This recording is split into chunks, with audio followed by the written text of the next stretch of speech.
تو یہاں پہ ایک سوال ہوتا ہے کہ اللہ رب العزت کی طرف سے آزمائشیں کیوں آتی ہیں؟ اللہ تعالیٰ بندے کو کیوں آزماتے ہیں؟ یہ مصائب اور مشکلات کیوں آتے ہیں؟ اس کا ایک جواب تو یہ ہے کہ دنیا دار الامتحان ہے، امتحان کا گھر ہے۔ یہ نتیجہ اور بدلے کا گھر نہیں ہے، دنیا دار الامتحان ہے۔ امتحان کے اندر آزمائش ہوتی،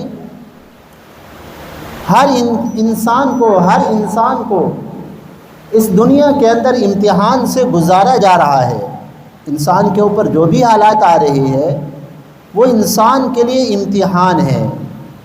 خوشی کے حالات ہیں تب بھی امتحان ہے، غمی کے حالات ہیں تب بھی امتحان ہے، مالداری اللہ دے دیں تب بھی امتحان ہے، پیسہ دولت آ جائے تب بھی امتحان ہے، فقر و فاقہ غربت آ جائے تب بھی امتحان ہے۔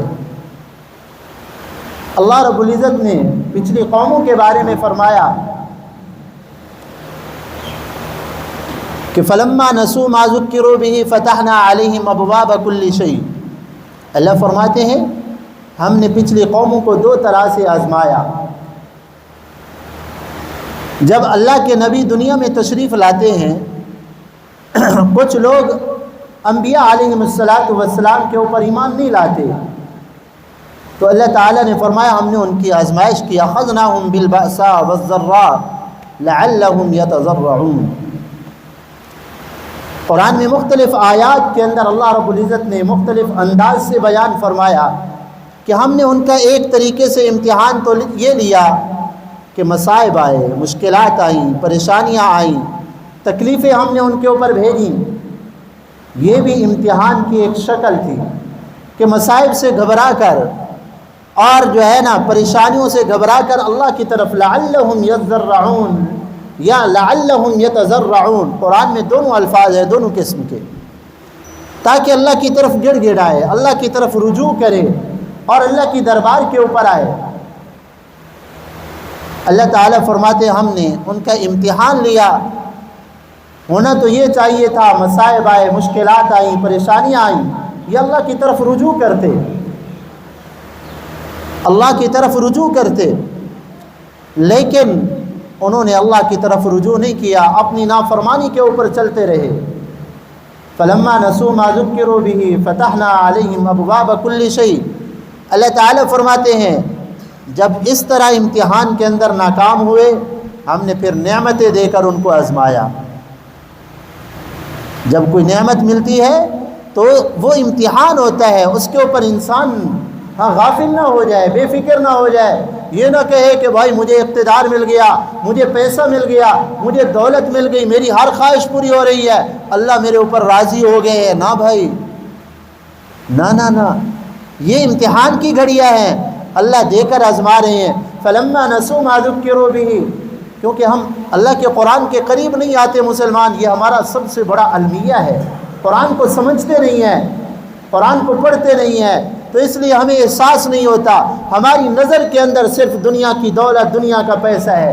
اگر کسی کو مل گیا ہم کہتے ہیں واہ واہ اللہ اس کے اوپر راضی ہو گئے جی، اور اگر کسی کو دنیا کی دولت، دنیا کا اقتدار نہ ملا تو ہم کہتے ہیں بھائی اللہ اس سے ناراض ہو گئے، کوئی مشکلات کے اندر گر گیا ہم کہتے ہیں جی اللہ ناراض ہے اس کے اوپر۔ ہاں جب کسی کے پاس دولت آ جاتی ہے، اقتدار آ جاتا ہے، ہم اس کو مبارکباد دے رہے ہوتے ہیں، جی مبارک ہو جی مبارک، آپ جیت گئے، آپ کو اقتدار مل گیا، عہدہ مل گیا۔ بھائی یہ مبارک کس چیز کی دے رہے ہو؟ یہ تو اس کے سر کے اوپر انگاروں کا ایک جو ہے نا تھال رکھ دیا گیا اور دولت دے کر اللہ آزما رہے ہیں اس کو۔ اللہ تعالیٰ فرماتے ہیں جب انہوں نے ہمیں بھلا دیا، فتحنا علیہم ابواب کل شیء، ہم نے ہر چیز کے دروازے ان کے لیے کھول دیے، پھر دولت آئی، اقتدار آیا، پیسہ آیا اور ہر خواہش پوری ہو گئی۔ یہ جو خوشی کے لمحات ہوتے ہیں نا، یہ انسان کو سلا دیتے ہیں۔ خوشی میں، اقتدار میں، پیسے میں، دولت میں انسان غافل ہو جاتا ہے، اللہ کو بھلا دیتا ہے عام طور پہ۔ یہ جو خوشی کے لمحات ہوتے ہیں یہ انسان عام طور پہ ان کے اندر اللہ کو بھلا دیتا ہے، غافل ہو جاتا ہے۔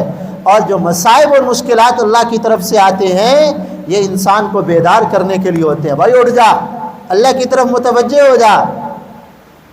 تو خوشیاں اور دولت اور پیسہ انسان کو غافل کر دیتا ہے اور مصائب اور مشکلات انسان کو بیدار کرتے ہیں. یہ دونوں کے دونوں جو ہے نا حالات انسان کے اوپر آزمائش کے لیے ہوتے ہیں. تو دنیا دار الامتحان ہے، اس کے اندر آزمائش اس لیے آ رہی ہوتی ہیں کہ اللہ تعالیٰ آزما رہے ہوتے ہیں بندے کو. یہ امتحان کا گھر ہے کہ یہ اس بندے کو میں نے نعمتیں دی ہیں، میرا شکر گزار بنتا ہے یا نہیں بنتا، نعمت کے اندر کھو جاتا ہے یا نعمت دینے والے کو پہچانتا ہے. ہاں، اور مصائب کے اور مشکلات اور پریشانیوں کے حالات آتے ہیں تو بھی اللہ آزماتے ہیں کہ یہ پریشانیوں کے اندر مبتلا ہو کر کہیں میرا ناشکرہ تو نہیں بن جاتا. یہاں پہ ایک دوسرا سوال بھی پھر آ جاتا ہے، واللہ رؤوف بالعباد. اللہ تعالیٰ اپنے بندوں پہ بڑے رحم کرنے والے ہیں. ہاں بھائی، اللہ تعالیٰ بندوں پہ بڑے رحم کرنے والے ہیں. جب اللہ ماں سے بھی زیادہ پیار کرنے والے اللہ ایسے ہی جنت دے دیتے، پھر آزماتے کیوں ہیں؟ بیماریوں میں مبتلا بندہ کیوں ہوتا ہے؟ مصائب کے اندر کیوں گھر جاتا ہے؟ تکلیفیں اس کے اوپر کیوں آتی ہیں جب اللہ بڑے مہربان ہیں؟ ہمارے قرآن کی ابتدا بھی اللہ کی رحمت سے ہو رہی ہے، بسم اللہ الرحمن الرحیم. ہاں جی، قرآن آپ کھولیں تو سب سے پہلے آپ کو یہ آیت ملے گی نا، بسم اللہ الرحمن الرحیم. سب سے پہلے جو ہے اللہ کی رحمت کا ذکر ہے. جب اللہ اتنا رحیم ہے پھر مصائب کیوں آ رہے ہیں، پھر پریشانیاں کیوں آ رہی ہیں؟ اللہ تو بندوں پہ بڑے رحیم ہیں، پھر مصائب اور مشکلات کیوں آ رہی ہیں؟ تو اللہ کے پیار کو سمجھو میرے بھائیو. کبھی رحمت ہوتی ہے اس کی شکل بھی رحمت کی ہوتی ہے. کبھی رحمت ہوتی ہے اللہ کی طرف سے مہربانی ہوتی ہے، رحمت آ رہی ہوتی ہے، اس کی شکل بھی رحمت کی ہوتی ہے. اللہ اپنے نیک بندوں کو عزتیں دے رہے ہیں. اللہ اپنے نیک بندوں کو جن کے اوپر اللہ راضی ہوتے ہیں ان کے اوپر انعامات کی بارش کر رہے ہوتے ہیں. اور کبھی رحمت اللہ کی رحمت ہوتی ہے لیکن اس کی شکل جو ہے نا تکلیف کی ہوتی ہے. اور دنیا میں بھی ہم دیکھتے ہیں یہ کبھی ہوتی تو رحمت ہے لیکن اس کی جو ہے نا شکل کس کی ہوتی ہے؟ مصائب کی ہوتی ہے، تکلیف کی ہوتی ہے. وہ دراصل اللہ کی رحمت ہوتی ہے. وہ کیسے؟ دیکھو ایک معصوم بچہ ہے، ہمارے اپنے بچے ہیں نا، ہمیں خود اچھے طریقے تجربہ ہے، ہر کسی کو بچوں والا ہے. تو ایک معصوم بچہ ہے، سردیوں کا زمانہ ہو اور وہ معصوم بچہ اپنے کپڑے خراب کر دے، پیشاب کر دے، تو ماں اس کو کیا کرتی ہے؟ ماں گرم پانی کرتی ہے، اس کا منہ دھلاتی ہے اور اس کو صابن لگاتی ہے. تو کیا خیال ہے، بچہ ہنس رہا ہوتا ہے یا رو رہا ہوتا ہے؟ ہاں جی، جب بچے کو ماں گرم پانی سے نہلا رہی ہو اور صابن لگا رہی ہو تو وہ بچے کو تکلیف بظاہر ہو رہی ہوتی ہے، بچہ رو رہا ہوتا ہے، چلا رہا ہوتا ہے، اور ماں اس کو منہ کو رگڑ رہی ہے، اس کے جسم کو رگڑ رہی ہے تاکہ یہ گندگی اس کے جسم سے دور ہو جائے، میرا بچہ پاک صاف ہو جائے. اب اگر کوئی ماں اپنے بچے کو اس طرح نہلا رہی ہو اور اس طرح دھو رہی ہو اور اس طرح صابن لگا رہی ہو تو سب یہی کہیں گے یہ ماں بڑی اپنے بچے سے پیار کرنے والی ہے. اب دیکھنے کے اعتبار سے بچہ رو رہا ہے، چلا رہا ہے اور چیخ رہا ہے. اگر کوئی اس کو نہ دیکھے، ویسے بچے کے رونے کو سن لے دور سے اور پریشان ہو جائے گا، بھائی یہ کتنا ظالم ہے، بچہ رو رہا ہے اور یہ جو ہے نا اس کو چپ نہیں کرا رہے. لیکن کوئی جا کے دیکھے کہ بچہ کیوں رو رہا ہے، تب دیکھے گا کہ بچہ نجاست کے اندر، بچہ گندگی کے اندر لتڑا ہوا تھا اور ماں اس کو گرم پانی سے دھلا رہی ہے، نہلا رہی ہے اور صابن لگا رہی ہے تاکہ میرا بچہ صاف ستھرا ہو جائے، نکھر کر صاف پاک ہو جائے. تو اس طرح جب ہم گناہ کرتے ہیں، گناہ کی نجاست کے اندر بندہ ملوث ہو جاتا ہے. آپ صلی اللہ علیہ وسلم نے ارشاد فرمایا جب بندہ گناہ کرتا ہے اس کے دل کے اوپر ایک سیاہ نقطہ لگ جاتا ہے دل، اور اگر توبہ کر لے تو پھر وہ نقطہ اتر جاتا ہے، دل صاف ہو جاتا ہے. اگر اس نے گناہ کے اوپر گناہ کیے جا رہا ہے اور گناہ کرتا گیا تو دل اس کا سیاہ ہوتا رہا. اب اللہ بھی چاہتے ہیں میرا بندہ میرے پاس آئے تو کالے دل کے ساتھ نہ آئے.